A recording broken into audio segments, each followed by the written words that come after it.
ফাআখাযাতকুমুস সাইকা, আল্লাহ বলেন ভয়ঙ্কর চিৎকার তোমাদেরকে পাকড়াও করলো। কাদেরকে? ওই মুসা নবীর যুগের ওই 70 জনকে।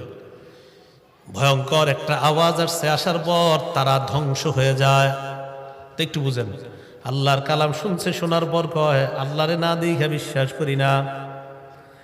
এবার যখন এই 70 জনের উপর গজব আসছে, তারা যখন মারা যায়, মুসা নবী চিন্তায় পড়ে গেলেন আর বললেন, আল্লাহ, বনি ইসরাইল সম্প্রদায়, এদের কাছে যখন আমি যাওয়ার পর যদি এরা দেখে 70 জন নাই, এরা বলবে আমি এদেরকে কৌশলে ফুসলিয়ে টুসলিয়ে কোথাও নিয়ে মারছি। আমি দেখছেন নি মুসা নবীর কি টেনশন এদের জন্য। আল্লাহ এরা বলবে তুমি মনে করে মেরে ফেলছো। আল্লাহ পাক রব্বুল আলামিন বলেন, সুম্মা বাসনাকুম মিন বাদি মাউতিকুম, এই তোমরে মরণের পর আমি আল্লাহ আবার জিন্দা করলাম। ওইটা মেরে লেছে না, আবার জিন্দা করে দিস। সুবহানাল্লাহ। কেন? ওই যে মুসা নবী বলছে আল্লাহ আমি যদি গিয়ে বলি 70 জন মারা গেছে, এরা বললো তুমি মারছো।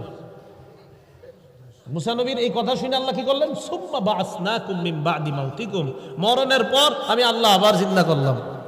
তাহলে এখান থেকে একটা শিক্ষা, যে আল্লাহ দুনিয়াতেই মৃত্যু দিয়ে আবার জিন্দা করে দেখাইতে পারেন, এই আল্লাহর কাছে আখেরাতে আমাদেরকে জীবিত করা কোনো ব্যাপার না।